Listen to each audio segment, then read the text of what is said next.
Ladies and gentlemen, dearest our Touba TV watchers, you welcome to Touba TV special program for Magal. Then we have as a guest Mr. Sheikh Matar MBACKE. We will try to discuss with him about Sheikh Ahmed Bamba Khadim Rasul, so that I can tell you, you welcome and Assalamu alaikum wa rahmatullahi ta'ala wa barakatuhu. Mr. Matar, you welcome. وعليكم السلام بسم الله الرحمن الرحيم الحمد لله الذي منا طلب إخلاص الصحي ومراقاة الأدب من ينصر القلوب والسرائل دون الذي منا يكون ظاهري. Ladies and gentlemen, السيدة والسادات, السلام عليكم. Ustaz, السلام عليكم ورحمة الله. It's a pleasure to be here in this famous place, in this great place. It's a place of celebration, of celebration of Allah subhanahu wa ta'ala. It's the culmination, the acceptation of the message of sallallahu alaihi wasallam. Today we are at the eve of the celebration of a great victory, a victory of Islam, a victory of the message of Sayyidina Muhammad sallallahu alaihi wasallam. And it's been always a tale of a great man, a man that has done more than kings, a man that has no army, that has led no army, no fight, but with the message and the Quran Karim and Sunnah Rasulullah sallallahu alaihi wasallam. This is the best army, of course. Of course, the best army. He was able to defeat the greatest colonizing power of the Western, which means the French colonies. And there was this day, and it would be tomorrow, and there was 1895. That was the day of the exile of Shaykhuna, Sheikh Ahmed Bamba. So basically that's what we're going to try to outline in this program, and try to introduce to the world who was this famous Sufi in the West African, the sub-Saharan continent of Africa, and who was able to do more than a man can do. Of course. Thanks. Go down. Go ahead. Go. Okay. Okay. So we're having a hard time to hearing because of the noise of behind, but that's what comes with the celebration of this magnitude. So Ustaz, I'll give you back the last word so that we can keep moving on this program. Thanks. Gentlemen, I forgot to introduce Mr. Sheikh and tell you that he's a grandson of Sheikh Al-Khadim. He's also a predicator of Islamic and Sufism. So these small details, I think I should tell you before we even start to talk about it. Okay. So now we can tell you, you will come in this special Magal program. Then Sheikh Matar MBACKE. You know, we used to hear always that many think about Touba, about the Islam in Senegal, about the Mouridism in Touba, especially El Mouridiya. So I would like to ask you something very special. Can you give us a general idea about what is Mouridism exactly before we go ahead of the life of Sheikh Al-Khadim radiallahu ta'ala anhu? You're welcome. Thanks, Ustaz. That's a great question, and the definition that I will give you is the definition of that our beloved Prophet Muhammad sallallahu alaihi wasallam have given. That there will be times where the message of Islam and the teaching of the Quran and the Sunnah of sallallahu alaihi wasallam will be deviated, and at that time there will be men who will be called Mujaddid in Islam. Of course, that was a good promise from the Prophet alayhi salatu wasalam. Yes, of course. And Shaykhuna Sheikh Ahmed Bamba was one of them, or one of the greatest that he hasn't created anything new. But what he has done, he was renovating, and then renovating in a way that will straighten and keep people on the right path, on the path of Sunnah and Sunnah Rasulullah sallallahu alaihi wasallam and Al-Quran Al-Karim. So basically the Murid is a Sufi way, it's the perfection of the human being. And then it gets the human being as close as possible to the Sunnah of the Prophet sallallahu alaihi wasallam and to the message of the Al-Quran Al-Karim. Thank you, sir. So the first question in this particular program of today, because as I told you, then as we say now, we will take off this, inshallah, tomorrow morning to start to celebrate the good and the big historic day of Sheikh Al-Khadim, which is be the Thamin Ashara min Shahr Safar, the 18th of Safar month, which will be tomorrow. So let us know exactly who was or who is Sheikh Ahmed Bamba. Sheikh Ahmed Bamba was a Sufi. Who was born in the 1853 in Senegal, West Africa.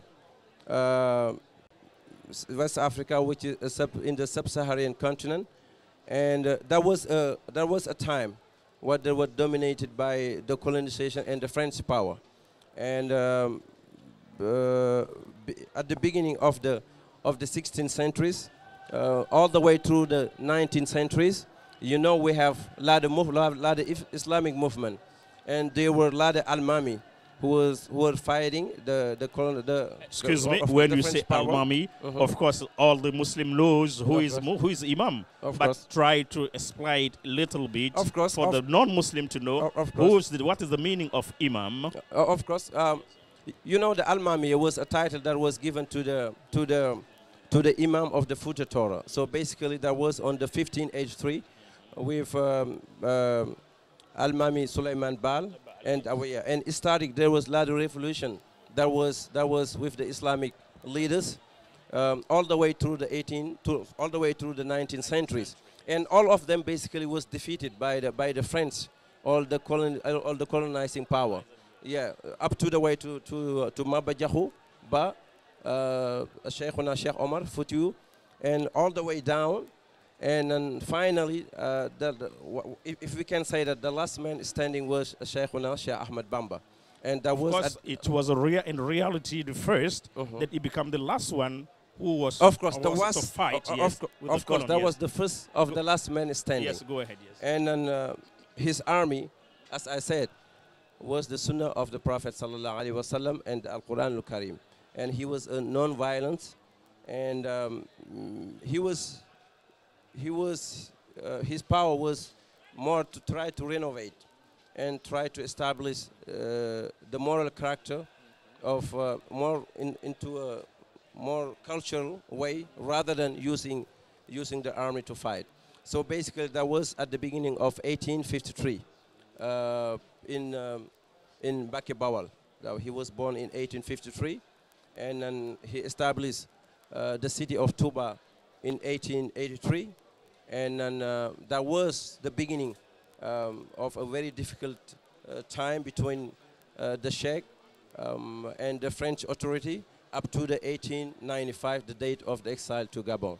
And then he spent 7 years in Gabon, and then after 7 years he was back in Senegal. We will come on this state because we just wanted to know who is the Sheikh exactly. The second question is that what was the message of Sheikh Al-Khadim? The message was the message of Islam. That was the message of peace. That was the message of high morality, the perfection of human being, the message of knowledge, action, of discipline. And that was a model that he wanted to establish, after a model of humankind, a model of society that would be based on the teaching of the Prophet Muhammad sallallahu alaihi wasallam and Al-Quran Al-Karim. And I think looking at today, at our surroundings, we can be sure that he has succeeded where many kings and queens has failed. But now you mentioned between, the message of Sheikh, you say that he was having a message of peace. Of course, unfortunately, today, the people who think the Islam is the religion of the terrorism, is the religion who fight the people, that they used to say that if you see the Islam take this place in the world because Islam was done by force, by killing the people, then you say Sheikh have a message, a peace message for the world. Can you give me some little bit explanation of what you said? I think that more than a mischaracterization of Islam, and I think Islam was not spread by the sword. In the contrary, the Prophet Muhammad sallallahu alaihi wasallam was one of the most peaceful of God. one of the most Islam was one of the most peaceful religion. Look at the 1295 at the conquest of Jerusalem. Even the cross of the church was not touched by Sayyidina Omar ibn al-Khattab, and I think that the message of Islam and all the historical fact defined fighting. Yes, of course. When you look at the when the Crusader has taken Jerusalem, and the difference between when Salahuddin has taken Jerusalem in 1295 and when the Crusader has taken Jerusalem, it was a big difference, I think. Of course, what you say is true, because when you remember that when the Prophet Muhammad ﷺ came back from Medina to Mecca, then he was victory. He came as a victory with the kuffar. He forgive everybody. Then he asked the people that, what do you think I'm going to do with you people? Now today I'm the power man. They say that, of course, we know that you are a brother, a son of our brothers. You are from a good people. Then you can forgive us. Of course, he forgive them. Then we can find the same thing in the message of Sheikh Al-Khadim. What he said about forgiving the people. You see, when he was exiled, and he was held. I told you we'll come back to the exile time. Yes, he was held in more than 30. You know, because it's a very defined moment in his life. Because when you talk about the exile of the Sheikh, it's more than the period and the timeline in which he was held. The Sheikh was held more than 32 years of his life. Yes. And when you are held at that much time, being taken away from your family, your beloved one, of course, your teaching, your cultural environment, and your country, and when you come back without fighting, without even pronouncing a word, or attacking your enemies. It cannot be as peaceful. We cannot be as peaceful as that. I think that was the message of the Sheikh. The message of the Sheikh was not a message of not fighting, but it was fighting, and as he said, that my armor was a Tawhid al-Iman. So basically, the cultural his response the meaning was here always of Tawhid and Iman for the non-Muslim. Of course, the Iman was the Aqidah. His arm was, yes. He was the Aqidah. You know, when they say, yes. You see when they say, yes. وَإِنْ يُرِكَ اللَّهُ بِخَيْرِ وَإِنْ يَمْسَسْكَ بِضُرِّ. When you are armed with that self-containment and that self-achievement, none you will find the power that there is no man or no external power can defeat you but yourself. I think that was a source of power that the Sheikh has found in the Iman, and the fact that he always say that Anna Abdullah wa Khadimu Rasul, and tamashaktu bihablil matin murattilan wa bil khurwatil wusqa allati hiya nur. I think that he always said that the Quran and the Sunnah of Sallallahu Alaihi Wasallam was his best armor. And above all, his self-containment and then his wakila in Allah Subhanahu Wa Ta'ala. And I think that was the reason why the colonizing power was not able to defeat him, or was not even able to defeat his cultural heritage. And when you look our surrounding today, I think it's a living proof of the armor that the Sheikh was using, and I think that was the real power that he found in himself in believing in Allah Subhanahu Wa Ta'ala. So that I can believe that truly the Sheikh was having peace message, of course.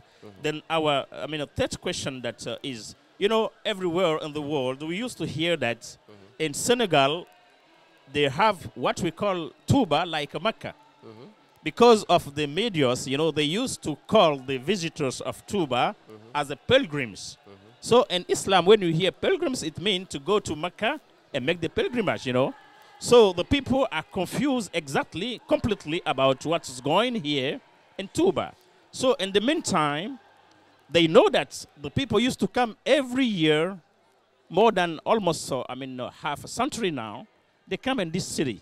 So I want you to clarify for our, dearest wishes, what is Magal exactly? Is here El Kaaba? The people used to make tawaf here? Or there is Umrah here? What is Magal exactly? You see, the Jerusalem, when they say Laysal Bir, and I think there's a big difference between Mecca al-Mukarram and Touba. There's a big difference between doing going to Mecca, and to come to Touba. I think going to Mecca is one of the 5 pillars of Islam, and going to Touba is just like going to Jerusalem. It's a big difference. I think any reasonable man, any well-educated man, or anyone with a decent knowledge will know that there's a big difference between. You see, that's one of the that's one of the confusion that usually is been done. You know, the Sheikh has raised no Amir. We have no king or queen, as I said, but we have moral authority and leaders who are based on the Sunnah of the Prophet sallallahu alaihi wasallam. And I think even one of the first teaching of the Sheikh was to respect and to flow in a letter, in a very disciplined and in a very strict way to the Sunnah of the Prophet sallallahu alaihi wasallam. I think that there's a big difference when it comes to the teaching of Islam. When it comes to the 5 pillars of Islam, there can be no confusion between that. You know, when you say the Sahada, it's 1. When you're practicing the Salat, that's 2. Prayers, yes. Of course. So basically, those are the red line that we cannot cross. And all the teaching of the Sheikh was based on this practice. Yes. Of course. Those are the things that there cannot be no distinction. There can be no disagreement between the Muslims. So basically, that's the Al-Quran al-Karim, the message of the Al-Quran al-Karim, and the Sunnah to Rasulullah sallallahu alaihi wasallam, and all the prescription of Islam. So when we talk about Sufi, or when we talk about perfection, so that's basically what comes right after, when you have the Iman, when you have Islam, and then you have Islam. So basically, when you have the Sahada, that's that you believe in your heart and you act in an action. So basically, you believe that there is no God but Allah, and sallallahu alaihi wasallam is His prophet. That's 1. And then you practice salat accordingly. You give zakat, of course. You going to Mecca, of course. The Ramadan.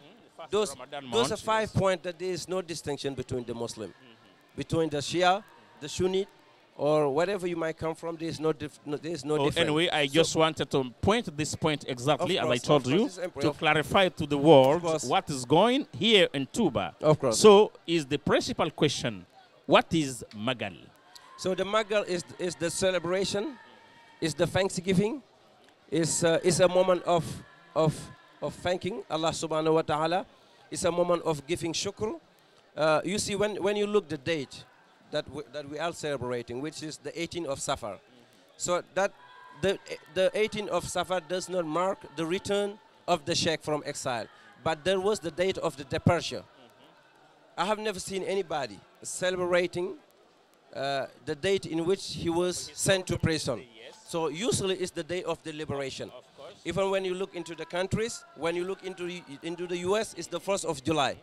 When you look into France, it's the 14th of July. So basically, those are the days that mark the freedom of this. But when you look at the Sheikh, Asiru mahal abrar hina athir wa dhanal hida ani huna kathir. So that day mark one of the saddest day on a human level when you think about it, because that was the day that, of course, he left from Bakebari, Kharaj to Yawm Sabti.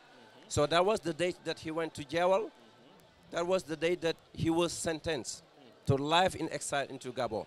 So basically, that's the day of thanking Allah subhanahu wa ta'ala. That's the day of celebrating and doing salat ala nabi, Sila Prophet sallallahu alaihi wasallam. So basically, there's a net difference, and it cannot be no confusion between going to Mecca and celebrating the Magal of Touba. So I think that's a day of communion. That's a day of thanking Allah subhanahu wa ta'ala. That's a day of celebrating. That's a day of enjoyment. That's a day of thanking Allah subhanahu wa ta'ala for giving him the message, which was the day of departure from exile. All right. Good, Sheikh Abdul Mukhtar. So now let's cross this, step to go to know exactly, to tell us about the exile of Sheikh. Exile to Gabon, yes. You will have to repeat. I can barely hear you because we have a lot of noise behind. So. Yes. So would you mind to repeat the question? The exile of Sheikh, you know. Of course. Okay. So basically, that was in 1895. So in 1895, the governor of St. Louis has sent him a letter of convocation. So that was this day, even on the 17th, that he sent his brother, Sheikh Ibrahim Fati, to go to the council in St. Louis to answer. And when he went down there, receiving the letter of the Sheikh was at that time at MBACKE. So they sent him a military detachment that was met him in Jawal. And I think they spent the night in Jawal. And afterward, they go to from Koki to Louga to St. Louis, Dakar. And then he left. He spent the night in Dakar. On Friday, Saturday, he left for Conakry, Gabon. And then he has spent 7 years in Gabon for the exile. And then after 7 years, he was back in Senegal. And then he was in Darmanan in Touba, actually. And then they sent him back to Mauritania for about 3 years. The second time. Because their tactic was more like this time was more like trying to dissociate him with his disciple. Of course, they thought. I think that was one of the strength of the Sheikh, because they thought that if they send him to Mauritania, because the condition of his skin, so that he has the complex of inferiority. So basically, they sent him to Mauritania for about 3 years, and then they come back to Senegal. It's still in their tactical and their way of fighting, in a cultural way. They put him on house arrest in Chaine, and then in Diourbel, Ramou Massiri, and then finally that was in 1927. At the 9th of 1927, he has met his Creator, Allah Subhanahu wa Taala, and as I was sitting in there, I was just giving in a thought and thinking, looking at this place. When he thought about at that cold night, there was about 12 Sheikh that was here. Sheikh Ibrahim Fati, Serigne Mbacké Bousso, Serigne Fadil, Sheikh Mohamed Lamine Diop Dagana, and so on and so on. They were about 12 people, and he was buried here. And just turn back, look around. Look around today, you see how many people are here. Of course, so they make the comparison. And then you know that Allah, there is no God but Allah. And Sayyidina Muhammad and is his prophet. Okay, I think that's the message they let me know that the time is finished. Of course. So anyway, shortly tell us what is the message of... we've been talking about it already. What, as a human being, as a Muslim, we can get as a lesson, from the message of Sheikh. If you like, you can talk about the economical impact. Of course. Of Mouridism, yes. I think what we can learn as the Muslim community, especially our brothers in Birmania, I think what they can learn is that the message of asabu, and a message of preference, and a message of fight in a peaceful way. And I think that we must have iman and faith in Allah subhanahu wa ta'ala, in a mahal usr yusra. And that's I think that would be one of my last message to our brothers in Birmania, telling that there was a lot of difficulties, but then afterward, Allah subhanahu wa ta'ala, He never failed in Allah ma'ana. And I think that today we can see the economic impact of the Magal. We can see the cultural impact of the Magal. And we should be celebrating as a Ummah of Islam. And we should be celebrating and thanking Allah subhanahu wa ta'ala for giving us a great man, one of the greatest human being that never lived, a man who was sent as a mercy to all humankind. And there was the shade of our Sheikh, Sayyidina Muhammad sallallahu alaihi wasallam. Wassalamu ala man ittaba'a al-huda. Oh, thank you, Sheikh Mokhtar MBACKE. Let me remind you, dear watchers of Touba TV, this is Sheikh Mokhtar MBACKE. He is a grandson of Sheikh Al-Khadim. Then he is an Islamic Sufis predicator. So thank you very much for giving us this time of your, cost and so cost time to watch this special program of Magal. Then inshallah we'll have a time next time before we leave Touba to Dakar. So thank you very much. Thank you, Sheikh Mokhtar. Thank you. Wa assalamu alaikum wa rahmatullahi ta'ala wa barakatuhu. Next time.